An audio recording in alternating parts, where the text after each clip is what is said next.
Coming up on NEC-TV, we sit down with NEC President Wayne Lesperance to discuss the short and long-term plans for NEC, and he shares his reaction to the changes within the Department of Education. Plus, we get a look at the new multi-sport athletic field. We'll tell you when construction will be complete. And we catch up with world-traveling NEC students to hear about the spring break immersion trips. All that and more on NEC-TV. Good afternoon, and thank you for joining us. I'm Jack Cody. And I'm Bodie Robinson. Today is March 20th, Good afternoon. 2025. Thank you so much for being here.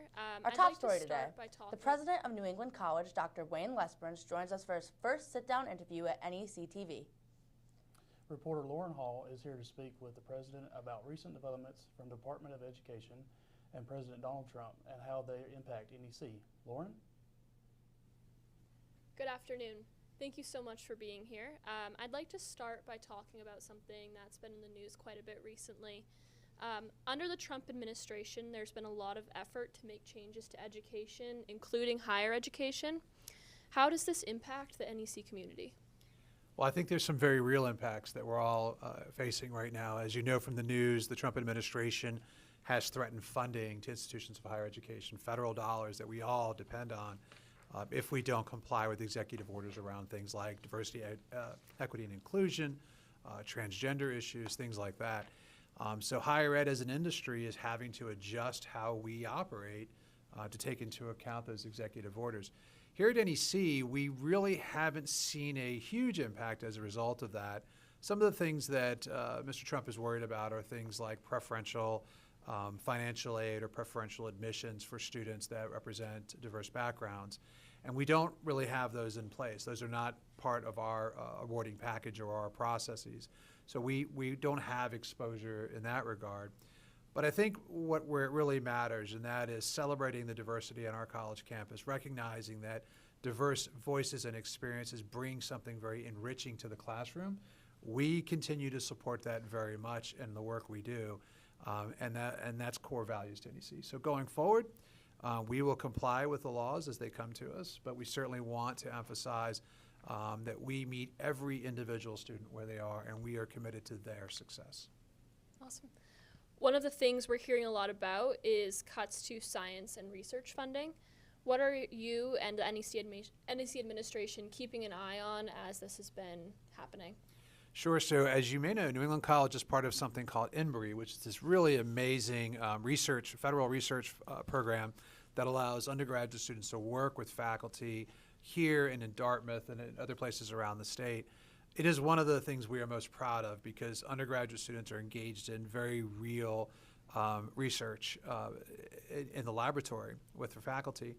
So that's got some potential vulnerability. We've not gotten any indication yet that that is something that's on the line to be cut or be reduced. So our fingers are crossed that will continue because we really believe in it. If that were to go away, what I would do is do everything I can to fundraise and to replace those dollars as much as we could to make sure that experience continues because it is so important for students that are conducting that research. On March 4th, Trump posted on social media in part, "All federal funding will stop for any college or university that allows illegal protests. Agitators will be imprisoned or permanently sent back to the country from which they came. American students will be permanently expelled or, depending on the crime, arrested."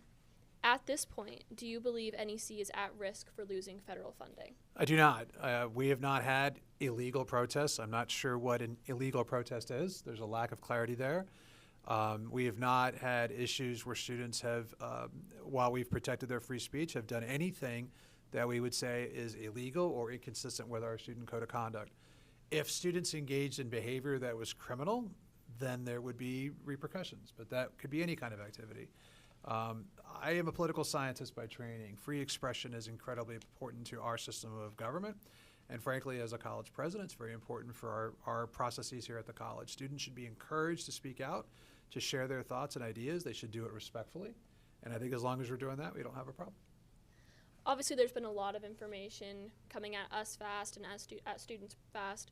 What is your message to students who are trying to understand everything that's happening? Well, I guess my first message is elections have consequences. Far too many students don't register to vote, they don't participate, they don't follow the news, they don't care. And that's not unique to this generation or to the current students we have. It's an ongoing problem. But when we have elections, the people that are elected have a lot of power to make a lot of decisions that affect our everyday lives. So get involved is my first message. You have to take responsibility for your role as a citizen and engage. Whatever your politics are, be involved is really important. As far as what's happening now, one of the challenges that we're seeing is that these changes are happening so fast that it's very hard to keep up. But there are great news sources out there that can help you keep track. We as a community should be having an ongoing dialogue, conversation about the changes and what it means for us. It's something I'm very much committed to. And so I think we should do what we've always done well at NEC, talk to one another, communicate our concerns, communicate what we feel good about, and take advantage of this moment as an opportunity to be engaged and active citizens. Thank you again for joining us. After the break, President Lesperance and I will talk about new additions and future plans for NEC. This state-of-the-art artificial turf Welcome field back. will We're serve joined as the once home again playing by surface President for NEC's football team.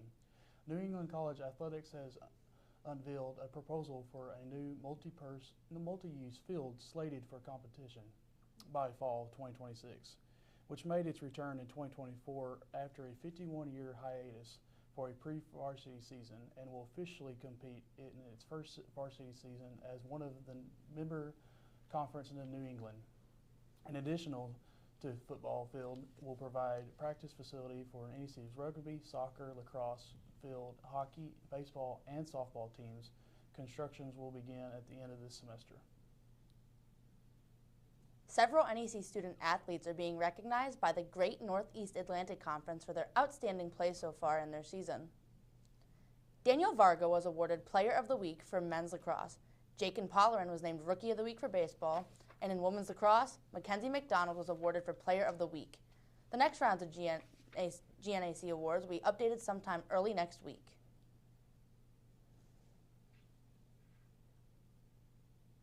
Coming up after the break, want to give back to the NEC community? We'll tell you how during the upcoming annual Giving Day. And NEC students return from immersion trips around the world. Stay tuned to hear more about their experiences.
Welcome back. We're joined once again by President Lesperance, now to discuss some of the changes right here on campus. There's obviously been lots of new additions to NEC that have been announced recently. Talk to me about what you see in the future for NEC academically. Growth in terms of overall programs, academically, telling the story of our amazing faculty. We've got faculty doing really wonderful things on their own in terms of their own research, their own professional activity, but also with students. We need to do a better job of telling that story and celebrating NEC. My goal is really to be the cheerleader in chief of the college, to really raise the profile of our institution around really all these wonderful things that are happening. So on the academic side, there's a lot of good stuff to share. You know, I'm passionate as well about the athletics piece of it too. And I'm learning a lot. I've gone to field hockey games and didn't understand a word, but I still yelled at the ref. And I got my book to learn the rules for Christmas. We've got track and field coming. We have a very successful year with football, and football is going to grow. But imagine getting to 100, 120 football players, 75 track and field athletes. We are going to turn that phrase student athlete into something very special here at New England College. When you add to that the growth on the construction and renovation side with the athletic center, a multi-use field, we're doing some really exciting things here at the college. So this is a great time to be the president of NEC. I am a very proud Pilgrim. and we're doing great things. Yeah, I want to talk to you a little bit more about the changes athletically coming. I mean, we have just about half of our student population is athletes, so this is pretty exciting news. We've just had the addition of track and field, and with football, we're going to be playing their first varsity season. I'd love to hear a little bit more about like the additions to the facilities and that decision to bring in some of these new sports. So the decision on sports, I mean, is I love football. I played football. Football, I think, can be a transformative sport, like a lot of sports in a person's life, especially young men's lives. And the value of that is it gives something to focus on. But all of that aside, that's not why we started football. We started football because we have to find ways to attract more students to our undergraduate residential programs here at the college. Football brings 100 people to NEC that we otherwise would not talk to, that would otherwise not consider NEC, right? Track and field, same thing. So when we begin to look at other things, cheerleading, when we begin to look at other sports, one of the driving goals for that is how can we tap into additional students and their interest in our college? To do that, to make NEC an attractive place, we've got to address what is a very obvious challenge. We have some very old, dated facilities. So the renovation, the complete renovation of the existing Bridges Gym and the addition of the athletic center, the fitness center, are going to help us with that conversation. But I've got my eyes on every athletic facility at the college. I've got my eyes on all of our living spaces, our learning spaces. All of these have to be part of a master plan to really reboot our infrastructure here at NEC and make it a more attractive space. So it starts with enrollment, and then smartly investing the revenue that comes from that enrollment into making NEC a better place, better experience for all of our students. Finally, what other changes would you like to see over the next 5 to 10 years? Well, that's a long list, and I think we have an hour left, right? No, just kidding. We are in the process of launching our strategic plan. We're finalizing it, and then we'll launch it for the next year. I want every student to have an opportunity to get an internship that's paid. I want every student to have an earn while you learn experience, to be out and experience the real world attached to their major. I want to have students develop a sense of pride about their experience here, to feel good about their time at NEC. I want better food for students. It's something I hear about a fair amount. I want more parking for students. It's something I hear about a lot. But at the end of the day, the things that I think matter the most, 10 years, 20 years from now, is that students feel good about the education they received and the relationships they built with their classmates while they're at school. And there's a lot we can do to make that better, and that's what we're going to do. Thank you so much for joining us. Thanks for doing this. My pleasure. Yeah, we look forward to having you in here again soon. Anytime. Back to you in the studio. NEC's Giving Days gives the New England College community and alum a chance to give back to the school. Kelly Scabeda from NEC's Advancement Office says donations go towards creating a positive environment for NEC students. She says no donation is too small and all donations are important. Our big annual fundraiser day, we basically are raising money for student scholarships, clubs, all that good stuff. The 7th annual Giving Day gives the NEC community a chance to give back to our school. Giving Day is March 25th through the 26th. For more information, visit the admissions office on 20 Main Street. Over spring break, 2 groups of NEC students traveled abroad. The Storytelling as Research class toured Korea to enhance their understanding of local and global issues. The group visited museums, temples, and demilitarized zone. Meanwhile, a photography class spent the time in Spain. Students visited the Basque region to apply their knowledge of cultural contemporary practices. CNN Vice President in Political and Special Events Programming, Mark Preston, will be at the Putnam Center next week. Preston is coming to NEC to discuss the state of U.S. politics as part of the New England College President Speaker Series. The event starts 5 p.m. on March 26th. It will be held in the Putnam Center, and it is free.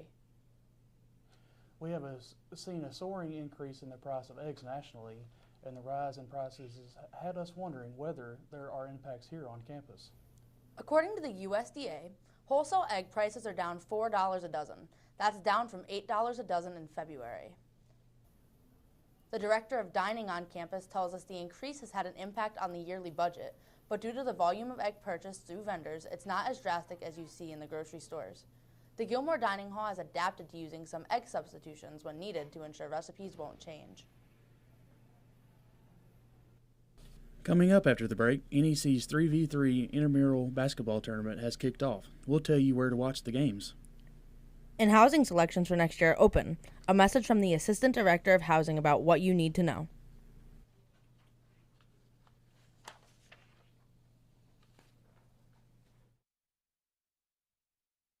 Is a residential campus with 12 on-campus housing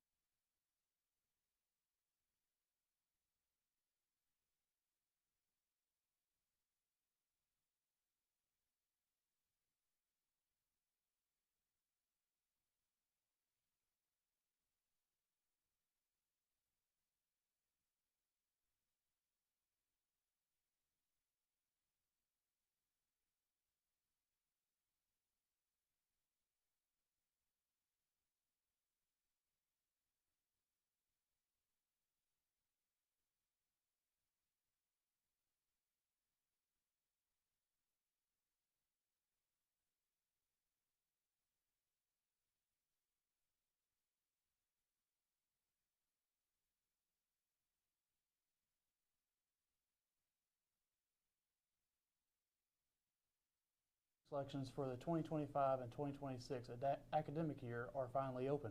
I spoke with Jackie Thompson, Assistant Director of Housing Operations, for the latest information regarding the housing selection. NEC is a residential campus with 12 on-campus housing options for students. Jackie Thompson gives students an insight on what is promised to students when signing a housing contract. So I think I'll flip the question. The first part of that is students can find that information in their housing contract. So they fill out a new one every year, and it always has the most accurate terms and conditions for the year. There's a section of that titled "The College Agrees," and it is like a guarantee of what students can expect that we're going to provide. There's 4 main things in there. One is access to the room. One is like for the full academic year minus the break periods. So we're going to provide you a room for the whole year, except during breaks, and you'll have like secure access to it. So that's 1 and 2. The other is the furniture in your room. So everyone is going to get a bed, a mattress, desk, chair, drawer space, closet space. So everyone will have that same furniture. And then the fourth one, light, heat, hot water, and then we have a 4th category called like residential service. Thompson says residential services can change each year. For the 2025-2026 school year, internet connection and laundry services is a guaranteed part of residential services, to name a few. Thompson urges students to read and sign the housing contract and says being on time is crucial for a fair and speedy process. So I think a big part of that is so that we can have a fair process, and that there is a limited number of rooms and things that we have available to offer. Similar to like class registration, if you think about it, like there's only so many spaces in a class, and once it's full, it doesn't matter if your request is late, it's already full. Yeah. So it's important for students to see the deadlines and follow them, and that also makes sure that we can answer questions really specific to the part of the process.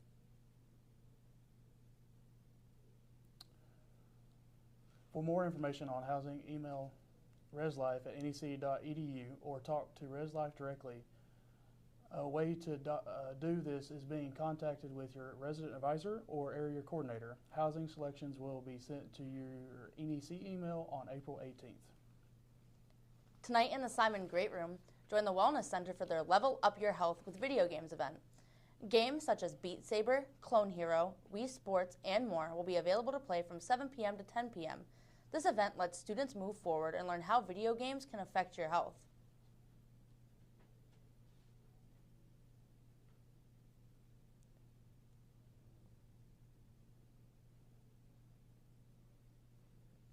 Monday kicked off the start of NEC's 3v3 intramural tournament.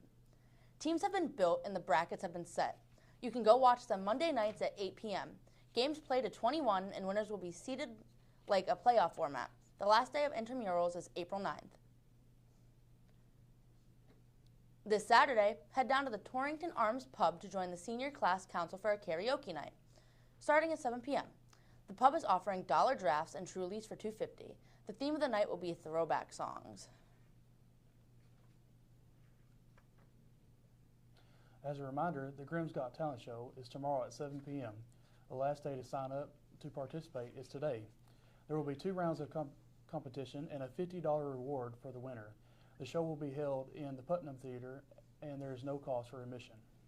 Bodie, I hear you're taking a part of this talent show. Can you let our audience know what to expect? Of course, I am doing a comedy bit. You want to hear a joke? Sure. Why the chicken cross the road? Why? To get more eggs. Good luck. Be sure to follow us on Instagram at NEC.TV for the latest NEC news. Thank you for joining us. We'll see you right back here next week for all things NEC from the only Henniker on earth.